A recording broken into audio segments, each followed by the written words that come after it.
di Istanbul. Richard kembali menekan Meenakshi untuk datang ke kantornya dan menandatangani semua dokumen penjualan restoran miliknya. Tapi Meenakshi tetap menolak dan mengatakan kalau kedatangannya bukan untuk menandatangani dokumen tapi ingin membalas perlakuan yang telah dibuat olehnya terhadap Meenakshi. Ia mengatakan putranya telah menghancurkan semua orang-orang Richard, bahkan mereka semua telah terbaring lemah di rumah sakit dengan luka yang sangat parah. Tak lama, Jaisimha Reddy pun datang ke kantor Richard dan langsung menendangnya hingga ia tersungkur jatuh.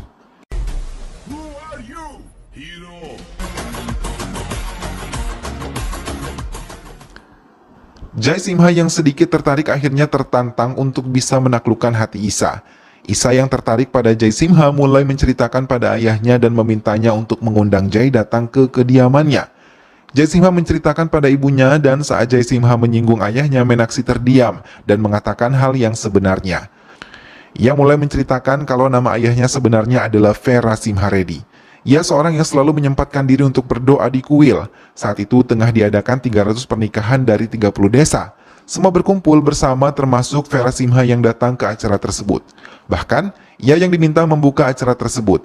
Namun beberapa calon pengantin pria menunjukkan ketidaksukaannya kepada Verasimha, kemudian mereka langsung mengeluarkan senjata tajam untuk bisa menghabisi Verasimha. Pratap Reddy muncul di antara calon pengantin tersebut. Ia mengancam akan menghabisi Verasimha. Mau tidak mau Verasimha harus melayani mereka. Tapi walaupun seorang diri, ia mampu dengan cepat menghancurkan mereka semua dengan waktu yang singkat. Hingga Pratap Reddy benar-benar terancam. Verasimha masih memberikannya kesempatan untuk hidup dan memintanya untuk pergi dari tempat itu. Pratap Reddy yang pulang ke rumahnya disambut hangat oleh istrinya, tapi ia hanya terdiam melihat istrinya menyiapkan semua keperluan makanannya. Namun saat Pratap Reddy ingin menyuap makanan ke mulutnya, istrinya berteriak ketika tahu Pratap Reddy gagal mengabulkan permintaannya kepada Vera Reddy. Verasimha menerima kehadiran Raja Gopal yang pernah bekerja sama dengannya.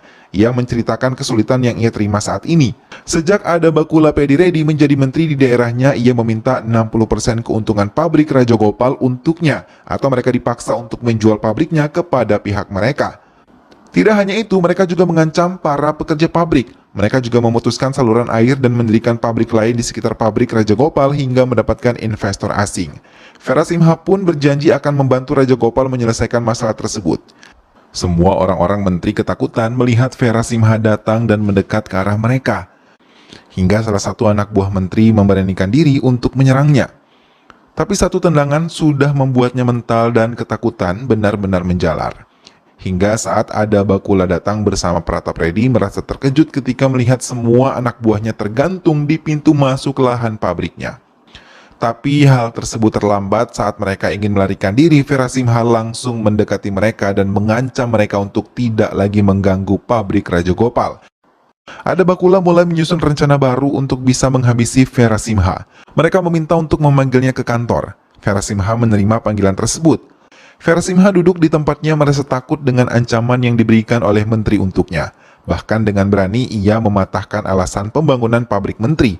Semua yang ada di tempat itu terdiam dan mendengarkan mereka berdebat. Bahkan ia pun mengancam akan menghabisi menteri bila ia tidak menghentikan kegilaan menteri tersebut.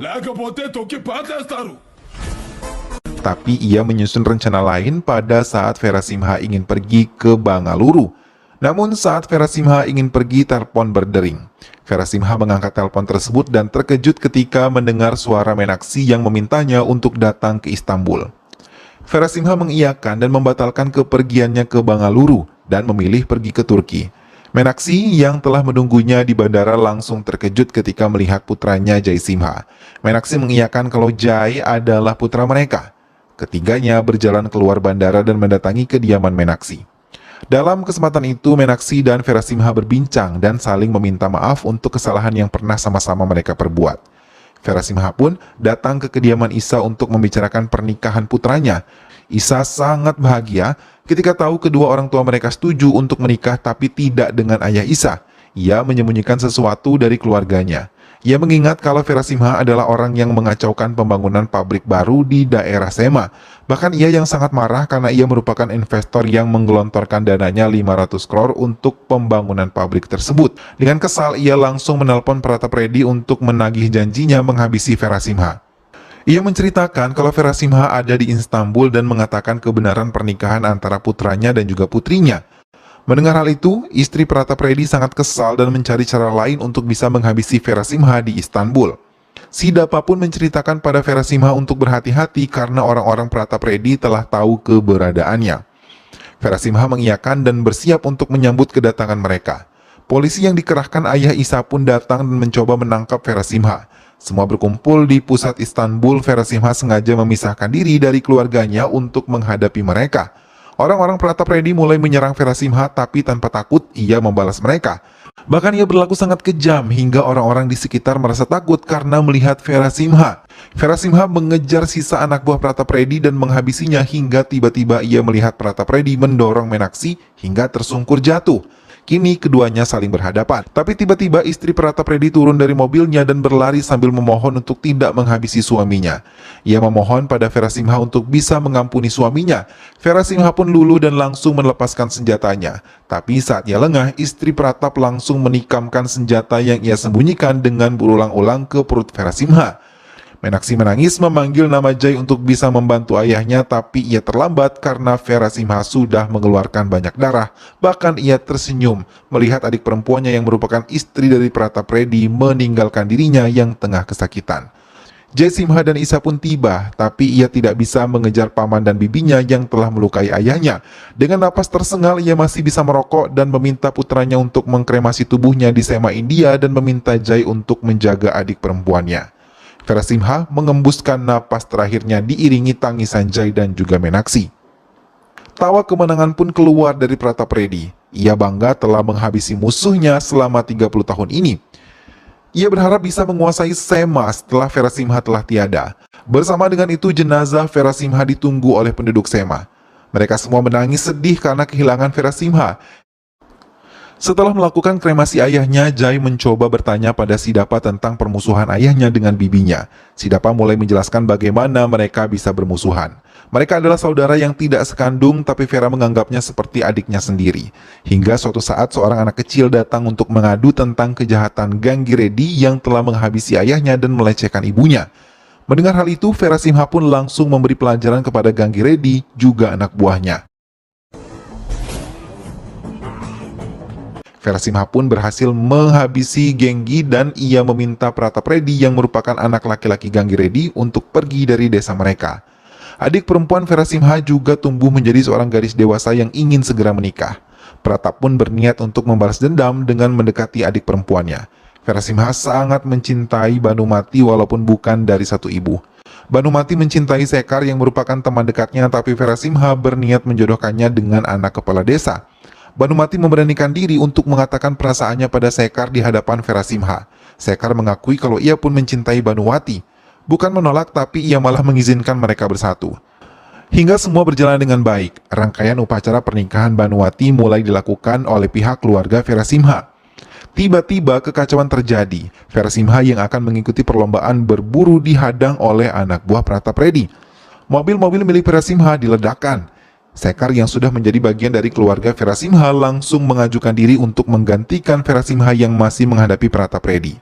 Ia mulai mengejek Sekar dan membuatnya ditertawakan oleh penduduk. Ia pun sangat marah dan melampiaskan kemarahannya dengan menembak ke segala arah dan mengenai Suri, salah satu penduduk Sema dan merupakan ayahnya sendiri. Semua meminta maaf pada Vera Simha karena perlakuannya, tapi Vera Simha malah menamparnya dan melanjutkan hukuman untuk Sekar. Ia tidak peduli walaupun Banumati menghalanginya. Ia terus mencambuk Sekar sebagai hukuman. Keesokan harinya Sekar ditemukan gantung diri di tengah desa. Banumati mencoba mendekatinya hingga perasaannya benar-benar hancur. Impian menikah dengan pria yang ia cintai pun lenyap. Sejak saat itu ia mendendam pada Vera Simha, kakak laki-lakinya sendiri. Ia memaki Vera Simha di hadapan semua warga. Bahkan sejak hari itu ia bersumpah untuk menghabisi kakak laki-lakinya sendiri. Ia juga pergi dari kediaman Vera Simha, tidak pedulikan apapun. Vera Simha mendatangi Meenakshi. Ia tidak tahu kalau Meenakshi tengah mengandung anak mereka. Vera Simha yang datang mulai menceritakan semua yang terjadi tentang pertengkarannya hingga memutuskan untuk menghukum dirinya sendiri untuk tidak jatuh cinta dan mencintai perempuan manapun. Meenakshi terdiam dan menangis. Ia tidak sempat mengatakan kalau ia tengah hamil buah cinta mereka. Meenakshi pun memutuskan untuk pergi selamanya dari hidup Vera Simha. Banumati langsung mendatangi Pratap Reddy dan memintanya untuk menikahinya sekaligus bersama-sama bekerja sama untuk menghabisi Verasimha. Pratap dengan senang hati menerimanya. Sejak itu berulang kali Pratap Reddy datang untuk membalas dendam kepadanya. Tapi berulang kali pula ia kalah dalam perkelahian bersama Verasimha. Sidapa mengakhiri ceritanya dengan tetesan air mata di pipi Meenakshi dan semua keluarga Verasimha. Sidapa mencoba memperingatkan Jai untuk berhati-hati dan memintanya untuk segera pergi meninggalkan Sema kembali ke Turki. Raja Gopal yang bertemu dengan Jai mencoba menceritakan bagaimana Verasimha menjadi dewa, hingga ia pun mengatakan menyerah dan akan menyerahkan pabrik pada Menteri Ada Bakulapedi. Semua pekerja memohon untuk tidak menandatangani dokumen penyerahan pabrik tersebut pada orang-orang menteri. Ayah Isha yang sudah ada di tempat itu meminta Raja Gopal mempercepat penandatanganan surat-suratnya. Tapi Suma terkejut karena tiba-tiba Raj hadir. Ia terkejut ketika melihat calon mertuanya ada di tempat itu dan menjadi investor asing. Ia menembaki semua orang-orang menteri yang ada di sana dan mengatakan kalau ia yang akan menggantikan tugas ayahnya dan mimpi ayahnya. Pratap yang datang pun terkejut melihat kemampuan Jai yang hampir sama seperti Verasimha. Pratap mulai bertindak kasar kepada Banumati. Ia menampar dan mencekik istrinya sendiri. Ia mengatakan yang sebenarnya kalau ia yang telah menghabisi Sekar dan menggantungnya. Ia sengaja menghasut Banumati dan Verasimha untuk kelancaran balas dendamnya. Banumati menangis mendengar itu semua. Diam-diam ia mendatangi kediaman kakaknya. Tiba-tiba terlintas kebahagiaan yang selama ini ia nikmati bersama. Ia berteriak memanggil Jai Simhareddy hingga membuat semua orang terkejut. Melihat kehadiran bibinya, Jai sama sekali tidak marah. Ia malah menyambut kedatangannya dan memintanya kembali ke rumah ini. Banumati meminta maaf dan menyesal karena telah percaya kepada Pratap. Semua menangis mendengar penyesalan Banumati. Tak lama Meenakshi datang memeluknya, tapi Banumati menolak. Ia mengeluarkan pisau yang ia sembunyikan dan menghabisi dirinya sendiri di hadapan keluarganya hingga tewas. Ketika upacara kremasi tengah dilakukan, Pratap Reddy kembali berulah. Kali ini, ia menghancurkan semua mobil yang ada di tempat itu. Jai Simhareddy benar-benar marah hingga ia pun langsung menghadapinya tanpa takut. Mereka berkelahi satu sama lain, tapi Jai Simha dengan mudah melumpuhkan mereka dan menghabisi mereka semua. Hingga ia bisa menghabisi Pratap Reddy di saat-saat terakhir dengan mendapatkan senjata dari Sidapa. Semua anak buah Pratap Reddy pergi melarikan diri dari Jai Simha. Mereka tidak ingin mati sia-sia dan film pun selesai. Nah sahabat, itulah tadi alur cerita dari film yang berjudul Verasimhareddy. Jai Simhareddy akhirnya mampu membalaskan dendam sang ayah. Ia yang begitu marah akhirnya meluapkan emosinya kepada Pratap yang telah begitu jahat menghancurkan keluarganya bahkan menghabisi ayah yang dicintainya. Semoga sahabat semua terhibur setelah menyimak alur cerita film ini. Sampai bertemu kembali di alur cerita film-film selanjutnya.